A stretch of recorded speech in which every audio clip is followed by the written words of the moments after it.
शाहरुख खान की एक मूवी की मुझे नाम नहीं याद आ रहा है, लेकिन एक लाइन है कि हम शरीफ क्या हो गए, सारी दुनिया ही बदमाश हो गई।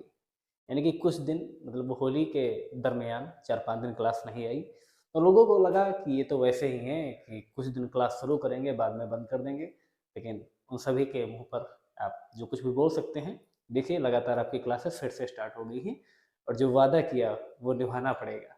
हमने आपसे वादा किया था कि हाँ, हम आपका जीके जीएस का संपूर्ण कोर्स कराएँगे, यूपी स्पेशल का संपूर्ण कोर्स कराएँगे और ये क्लासेस आपके सारे एग्ज़ाम के लिए मोस्ट इम्पोर्टेंट हैं। चाहे आप वीडियो का री एग्ज़ाम दे रहे हों, चाहे आप यूपी पीसीएस देने जा रहे हों, चाहे आप यूपी टेट की तैयारी कर रहे हों, चाहे सुपर टेट की तैयारी कर रहे हों, चाहे यूपी पुलिस की तैयारी कर रहे हों, किसी भी एग्ज़ाम की अगर आप तैयारी कर रहे हैं, तो उन सब के लिए सारी क्लासेस मोस्ट इम्पोर्टेंट हैं। और आज की क्लास कल हमने पढ़ा था जैन धर्म के बारे में, आज पढ़ेंगे हम बौद्ध धर्म के बारे में और ऐसे-ऐसे पॉइंट हम आपके लिए लेकर आते हैं जहाँ से क्वेश्चन हमेशा बनते हैं और ऐसे पॉइंट ही हम क्लास में लेकर आते हैं कि जो आपकी क्लास के लिए इम्पोर्टेंट है, ठीक है? या तो वो कई बार पिछली परीक्षाओं में पूछे गए हैं। तो आइए दोस्तों शुरू करते हैं।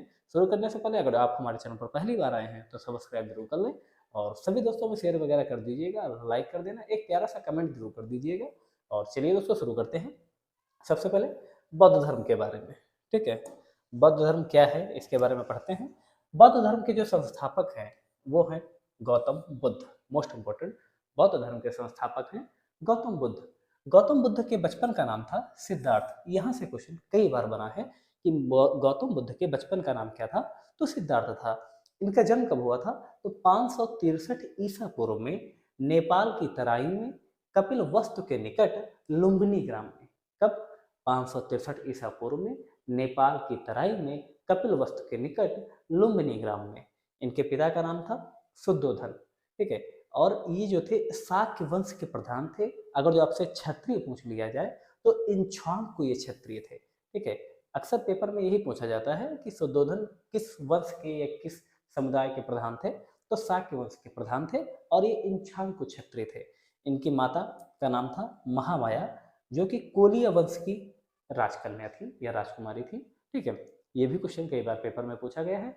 और इनके जन्म के उपरांत ही इनकी माता की मृत्यु हो जाती है। महात्मा बुद्ध की माता की मृत्यु हो जाती है, तो इसके पश्चात में इनका लालन पोषण जो किया था वो महाप्रजापति ने किया था, जिनको गौतमी भी कहते हैं और ये इनकी मौसी थी, ठीक है? इसके अलावा इनकी पत्नी जो थी वो यशोधरा थी, ठीक है? और ये भी कोलिय वंश की राजकुमारी थी और इनके पुत्र का नाम था राहुल, ठीक है? यहाँ से क्वेश्चन जो बनते हैं वो हम आपके लिए लेकर आए हैं। अगला जो है, यहाँ से भी क्वेश्चन कई बार बनते हैं कि बुद्ध के जीवन से संबंधित बौद्ध धर्म के प्रतीक क्या है, ठीक है? जैसे कि जन्म से संबंध जो रखता है वो प्रतीक चिन्ह बताया गया है बौद्ध धर्म में कमल एवं सांड। ग्रह त्याग की घटना को घोड़ा के प्रतीक से बताया गया है। ज्ञान, जिसे हम संबोधि भी कहते हैं, वो पीपल के पेड़ को दर्शाया गया है। और निर्वाण यानी कि ये पदचिन्ह वहां पर पाए गए थे। और मृत्यु को हम दर्शाते हैं बौद्ध धर्म में स्तूप से, ठीक है? यहाँ से क्वेश्चन कई बार बनते हैं, थोड़ा डीपली है ये, लेकिन फिर भी आपकी जानकारी के लिए बहुत जरूरी है। क्वेश्चन यहाँ से बन सकता है, ठीक है? चलिए अगली स्लाइड पर चलते हैं और आगे देखते हैं कि जब इनका जन्म हुआ था तो इनके बारे में भविष्यवाणी कर दी गई थी, ठीक है? दो लोग थे जिन्होंने भविष्यवाणी कर दी थी कि या तो ये बहुत ही यशस्वी सम्राट बनेगा या तो ये सन्यासी बन जाएगा, ठीक है?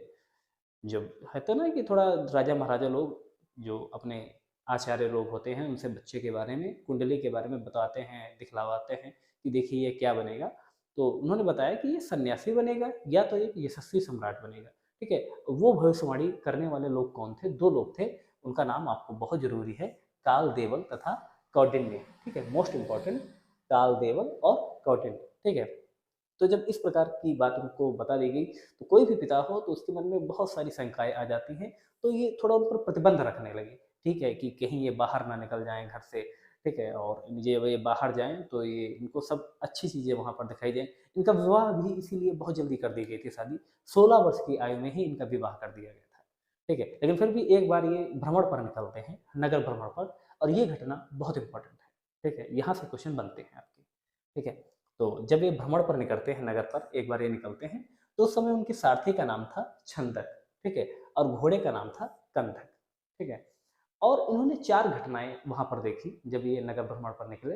तो सबसे पहले जो इनको मिला था, वो मिला था एक वृद्ध व्यक्ति, बूढ़ा व्यक्ति होता, पहली बार उसको देखते हैं तो ये कहते हैं, अपने सारथी छंदक से पूछते हैं कि ये कौन है, तो बताते हैं कि ये बूढ़ा व्यक्ति है। ठीक है, थोड़ी दूर आगे चलते हैं, रथ से चल रहे होते हैं, तब कहते हैं कि ये कौन है, तो उनको दिखता है रोगी व्यक्ति जो खांस रहा होता है और बड़े ही कठिन, बोलते हैं ना कि रोग से पीड़ित होता है। तो कहते हैं ये क्या है, तो बोलते हैं कि उम्र के बाद में, उनको बताते हैं उनके सारथी कि उम्र के बाद में जो शरीर होता है ये रोग से ग्रसित हो जाता है। ठीक है, कुछ दूर आगे चलते हैं तो एक शव यात्रा जा रही होती है, तो कहते हैं ये क्या है, तो कहते हैं कि जब मनुष्य जो होता है वो रोग से पीड़ित होता है और एक उम्र के बाद में उसकी भी मृत्यु हो जाती है, हमारी भी मृत्यु होगी, आपकी भी मृत्यु होगी, इस तरह से उनको बताते हैं।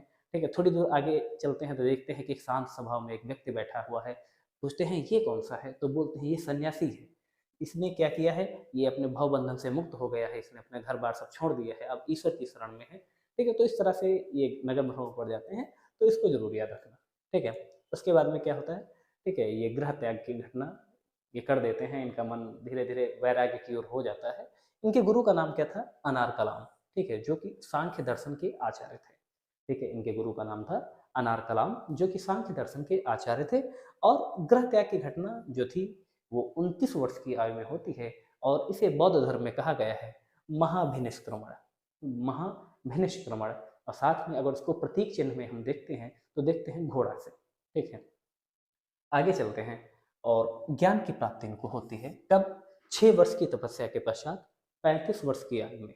ठीक है, 29 वर्ष की आयु में ये ग्रह त्याग करते हैं, और उस घटना को हम कहते हैं महाभिनिष्क्रमण। उसके बाद में इनको ज्ञान की प्राप्ति, या हम इसे संबोधि भी बोलते हैं। ठीक है, ज्ञान प्राप्ति की घटना संबोधि कहलाती है बौद्ध धर्म में। ठीक है, और 35 वर्ष की आयु में इनको ज्ञान प्राप्त होता है। उर्वेला, इसे आप उखेला मत पढ़िएगा, उर्वेला है। ठीक है, उर्वेला जो स्थान है ये बोध गया में है। निरंजना या पुनपुन नदी, जो कुछ भी आपको एग्जाम में दिख जाए, अधिकतर आपको निरंजना नदी मिलेगा और कभी कभी आपको पुनपुन नदी भी मिल जाता है। ठीक है, दोनों के नाम एक ही हैं। तो बोध गया जो था, उर्वेला जो कि बोध गया में स्थित है, निरंजना या पुनपुन नदी के किनारे पीपल के वृक्ष के नीचे वैशाख पूर्णिमा के दिन इनको ज्ञान की प्राप्ति होती है। इसीलिए वैशाख पूर्णिमा को बुद्ध पूर्णिमा मनाई जाती है वर्तमान में भी। ठीक है, तो वैशाख पूर्णिमा को उनको ज्ञान की प्राप्ति होती है। उर्वेला बोध गया में निरंजना या पुनपुन नदी के किनारे पीपल वृक्ष के नीचे। ठीक है, ज्ञान प्राप्ति यानी कि संबोधि के बाद उन्हें बुद्ध कहा गया या तथागत कहलाए। ठीक है, यहाँ से मोस्ट इंपॉर्टेंट चीज कि ज्ञान प्राप्ति के बाद, अच्छा वैसे तो इनके बचपन का नाम सिद्धार्थ था। ठीक है, लेकिन ज्ञान प्राप्ति के बाद ये बुद्ध कहलाए। ठीक है, और इनका लालन पोषण किया था गौतमी ने, इसीलिए गौतम नाम इनके आगे जोड़ा गया, तो गौतम बुद्ध इनका पूरा नाम हो गया। और जो ये तपस्या कर रहे थे, तो तपस्या तोड़ी थी इन्होंने सुजाता के हाथों से खीर खाकर। ठीक है, ये जरूर इंपॉर्टेंट है कि महात्मा बुद्ध ने अपनी तपस्या तोड़ी थी सुजाता के हाथों से खीर खाकर। ठीक है, प्रथम उपदेश इन्होंने दिया, जब उनको ज्ञान की प्राप्ति हुई तो उन्होंने उपदेश दिया। तो 2 बंजारे थे, उनको उन्होंने उपदेश दिया। क्या नाम था उनका, तपस्सु और मल्लनी। तपस्सु और मल्लनी। ठीक है, अगली स्लाइड पर चलते हैं। देखिए, इसके बाद में क्या होता है कि ये सारनाथ में उपदेश देते हैं। ठीक है, तो सारनाथ में जो उपदेश की घटना है वो कहलाती है हमारी धर्म चक्र प्रवर्तन। मोस्ट इंपॉर्टेंट, उपदेश की घटना, सारनाथ में उपदेश की घटना धर्म चक्र प्रवर्तन कहलाती है। यहाँ से क्वेश्चन कई बार बनता है। अच्छा, इन्होंने सारनाथ में उपदेश तो दिया, लेकिन सर्वाधिक उपदेश कहाँ दिए, तो सर्वाधिक उपदेश श्रावस्ती। सर्वाधिक उपदेश श्रावस्ती, और श्रावस्ती क्या थी, वो थी कोसल महाजनपद की राजधानी। ठीक है, मोस्ट इंपॉर्टेंट चीज, इनको जरूर आप नोट रखना।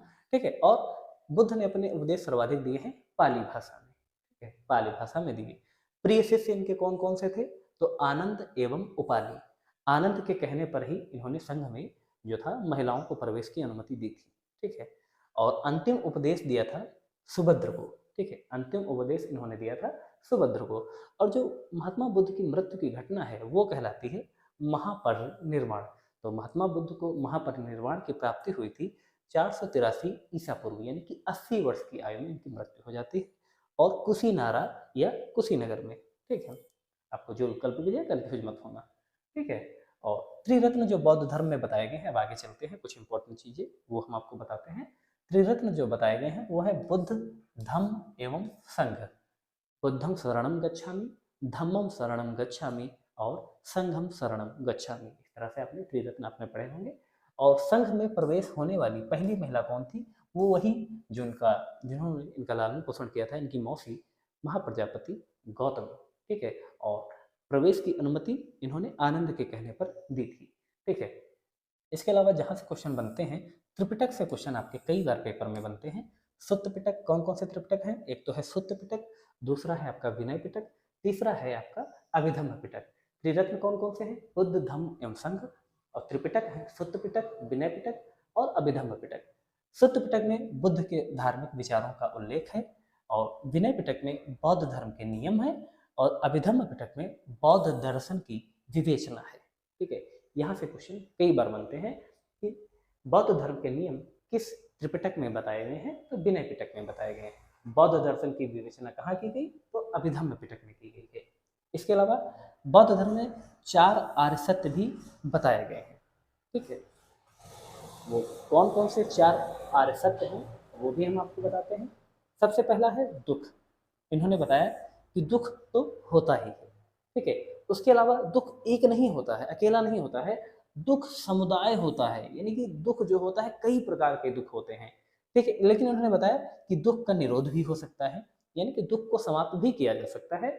और चौथा है दुख निरोधगामिनी प्रतिपदा, यानी कि दुख को जो होता है वो समाप्त करने का रास्ता क्या है, इसका मार्ग क्या है। तो 4 आर्य सत्य महात्मा बुद्ध ने बताए। एक है दुख, दूसरा है दुख समुदाय, तीसरा है दुख निरोध, चौथा है दुख निरोधगामिनी प्रतिपदा। ठीक है, आगे चलते हैं। और दुख समुदाय का कारण क्या है? तृष्णा। तृष्णा यानी कि इच्छा। ठीक है, अष्टांगिक मार्ग इन्होंने बताए। ठीक है, कौन कौन से? 8 मार्ग बताए। ठीक है, 8 मार्गों को 3 भागों में बांटा गया है। जो अष्टांगिक मार्ग है इनको 3 भागों में बांटा गया है। एक है आपका प्रज्ञा स्कंध, दूसरा है आपका शील स्कंध, तीसरा है आपका समाधि स्कंध। तो प्रज्ञा स्कंध में आते हैं 3: सम्यक दृष्टि, सम्यक वाणी, सम्यक संकल्प। शील स्कंध में आते हैं 2: सम्यक कर्म, सम्यक आजीव। समाधि स्कंध में आते हैं सम्यक व्यायाम, सम्यक संस्कृति और सम्यक समाधि। ठीक है, तो अष्टांगिक मार्ग 8 हैं, इनके बारे में आपको जरूर जानकारी होनी चाहिए। कई बार बस यही पूछ लिया जाता है अष्टांगिक मार्गों की संख्या कितनी है, तो 8 है। ठीक है, यहाँ से क्वेश्चन भी बनता है कि जातक कथा। ठीक है, कि यही क्वेश्चन आता है कि बुद्ध के पूर्व जन्म की घटनाओं का विवरण कहाँ पर मिलता है? तो जातक कथाओं में मिलता है।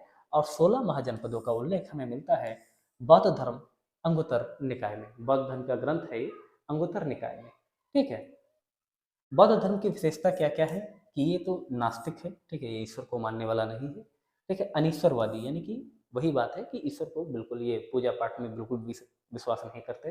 ठीक है, अनात्मवादी, इन्होंने आत्मा का कोई उल्लेख नहीं बताया है। लेकिन हाँ, एक और चीज है कि इन्होंने कर्म एवं पुनर्जन्म में इनका विश्वास था। ठीक है, तो 4 विशेषताएं आपको जरूर याद रखनी है: नास्तिक, अनीश्वरवादी, अनात्मवादी, कर्म एवं पुनर्जन्म में विश्वास। ठीक है, आगे चलते हैं। जो आपके यहाँ से क्वेश्चन भी आपके बनते हैं बौद्ध संगीतियों से। ठीक है, बौद्ध संगीति कितनी हुई थी? 4 हुई थी।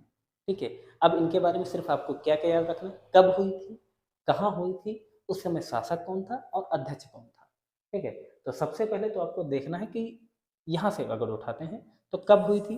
तो पहली बौद्ध संगीति हुई थी 483 ईसा पूर्व में, दूसरी बौद्ध संगीति हुई थी 383 ईसा पूर्व में, तीसरी बौद्ध संगीति हुई थी 255 ईसा पूर्व में, और चतुर्थ जो बौद्ध संगीति हुई थी वो पहली ईस्वी में हुई थी। और उस समय जो शासक थे, तो पहली बौद्ध संगीति के समय शासक थे अजातशत्रु, जो थे हर्यक वंश से संबंधित। दूसरी बौद्ध संगीति के समय जो शासक थे वो थे कालाशोक, जो कि शिशुनाग वंश से संबंधित थे। तीसरी बौद्ध संगीति के समय जो शासक थे वो थे अशोक, जो कि मौर्य वंश से संबंधित थे। और चौथी बौद्ध संगीति के समय शासक थे कनिष्क, जो कि कुषाण वंश से संबंधित थे।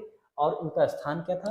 तो पहली बौद्ध संगीति हुई थी सप्तपर्णी गुफा राजगृह में, दूसरी बौद्ध संगीति हुई थी वैशाली में, तीसरी बौद्ध संगीति हुई थी पाटलिपुत्र में, और चौथी बौद्ध संगीति हुई थी कुंडलवन कश्मीर में। इसके अलावा अध्यक्ष पूछ लिए जाते हैं। तो पहली बौद्ध संगीति के अध्यक्ष थे महाकश्यप, दूसरी बौद्ध संगीति के अध्यक्ष थे साब कबीर, तीसरी बौद्ध संगीति के अध्यक्ष थे मोगल पुत्र तिस, और चौथी बौद्ध संगीति में एक अध्यक्ष थे और एक उपाध्यक्ष थे। तो अध्यक्ष थे वसुमित्र और उपाध्यक्ष थे अश्वघोष। ठीक है, तो जितने क्वेश्चन यहाँ से बन सकते थे वो हमने आपको बता दिए। ठीक है, इसके अलावा और यहाँ पर ये वीडियो समाप्त होता है। और अगर जो आप हमारे टेलीग्राम ग्रुप से जुड़ना चाहते हैं तो वो थोड़ा पेड है, ठीक है। टेलीग्राम ग्रुप से जुड़ना चाहते हैं तो बिल्कुल जुड़ जाइएगा। और ये सारी पीडीएफ आपको मात्र 101 रुपये में वहाँ पर उपलब्ध है। ठीक है, पूरा वीडियो का कोर्स आपको वहाँ पर मिलने वाला है। एक बार कोर्स कंप्लीट हो जाएगा उसके बाद में हम टेस्ट सीरीज शुरू करने वाले होंगे। लिंक आपको डिस्क्रिप्शन में मिल जाएगी। ठीक है, लिंक आपको डिस्क्रिप्शन में मिल जाएगी, तो जो भी जुड़ना चाहते हैं वो जुड़ जाए, नहीं जुड़ना चाहते हैं तो कोई प्राइवेट कोई फोर्स वाली बात नहीं है।